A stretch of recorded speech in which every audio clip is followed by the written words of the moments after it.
I should be studying at the present moment, but as usual, radio play has dragged me away from the study. And this video is going to be about the establishment of a new antenna. I've bought myself a SQUID pole, care of the video that Peter Parker put up. I'll stick a link down below.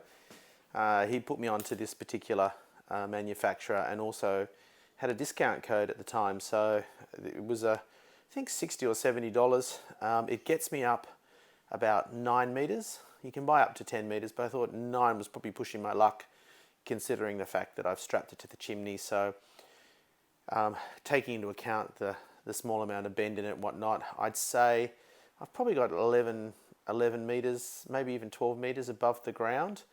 And above the terracotta roof section of the house, we don't have sarking in that section, so we should be getting great performance. And as I'll indicate later, I've already worked a Tasmanian station SSB on, or I shouldn't say SSB, I should say double sideband, but double sideband on the OzQRP. Time to get this SQUID pole open and take a look at it. Here we have the Haverford 9009 telescopic pole. So this is the arrangement. I already had these brackets lying around, and we've got a nice sturdy piece of timber, and what we're going to do is strap it to the chimney with a couple of these tie downs, which are reasonably cheap from Bunnings, and they're rated to 250 kilos, and this thing is considerably lighter than that. Even with a wind load, it should be fine. It's an absolute thing of beauty.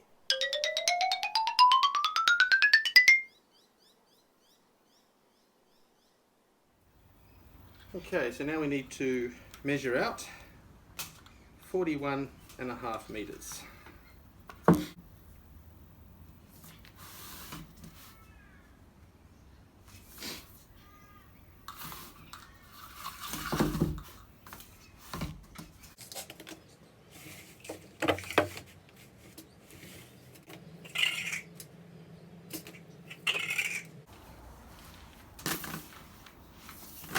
Yes folks, we've reached that part of the video where I'm going to ask you to hit the like and subscribe button, and also if you want to get notified of any new content that comes up, please hit the bell notification as well. Now right here we have my CW shirt, so if you're a lover of all things ham, especially continuous wave Morse code, this is the shirt for you. And if you buy this shirt, you will be the only person on earth that owns it. Well, at least at the moment, because we haven't sold any yet, but I'm hoping that changes soon. I'm certainly going to buy myself a shirt, and you will see me wearing it in one of my next videos, hopefully. And I've also made some other ham radio shirts on the shop as well. So click the links below to have a look at the ham content that I've got on my Redbubble store, and that's another way you can support the channel. Anyway, back to the video.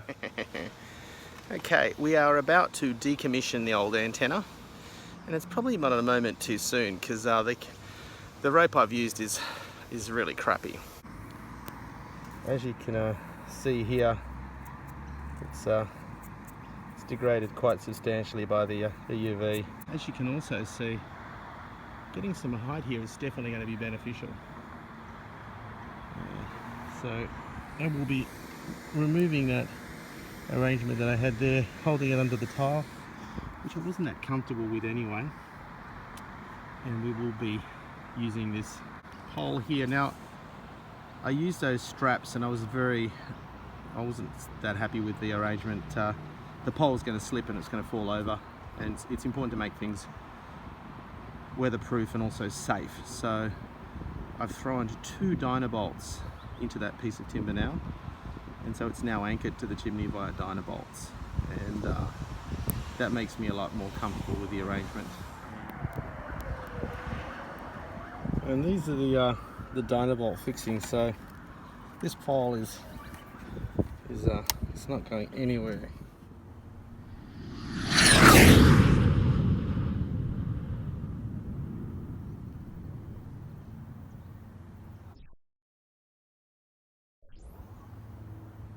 We have managed to get our antenna completed.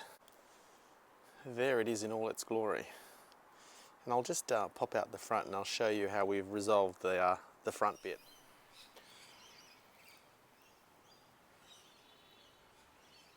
And as you can see there, we've got a Bunnings fiberglass gardening pole or gardening stake. And that's keeping it off the roof at this end. And luckily I don't have any sarking in the roof, so we don't have issues with height above the terracotta part. And here's our Nano VNA, and I have set us a resonant frequency of about 3.520, which is pretty much where I hang around for CW, so it's very nice to know that I can plug this directly into my OzQRP transmitter, and it will be met with a very nice SWR. And I'll just switch off and I'll just show you what the Smith chart looks like. And there's the Smith chart. You can see here that we're sitting in the centre, which is nice, and it's largely resistive impedance, very small amount of I think it's inductive, but at any rate, nominal impedance of 54.9, so about 55 ohms. So I'm happy enough with that, and I'll just discuss some of the successes we've had with this as well. As luck would have it, when I managed to get this antenna going, I noticed a few people down the bottom of the CW band sending test. Having not been around the amateur scene for a while, it took me a little while to twig that that's actually contest. And it was a sprint contest, so I worked this gentleman VK2 IG on 80 metres, and there was only 2 or 3 people down the bottom of the band that I could hear.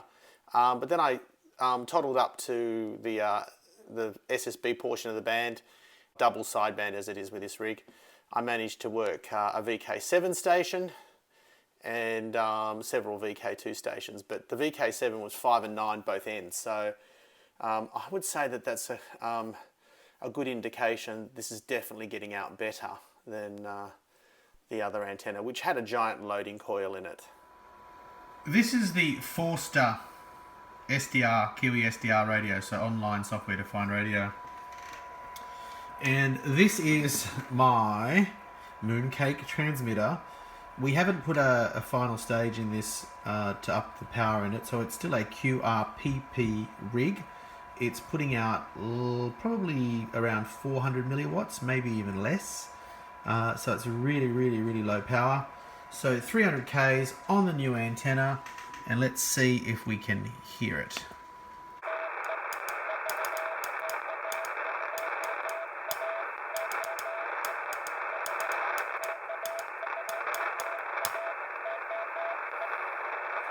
And there you have it. This is Tassy in South Australia, 1,300 kilometres, 400 milliwatts on the new antenna. Let's see if we get in there.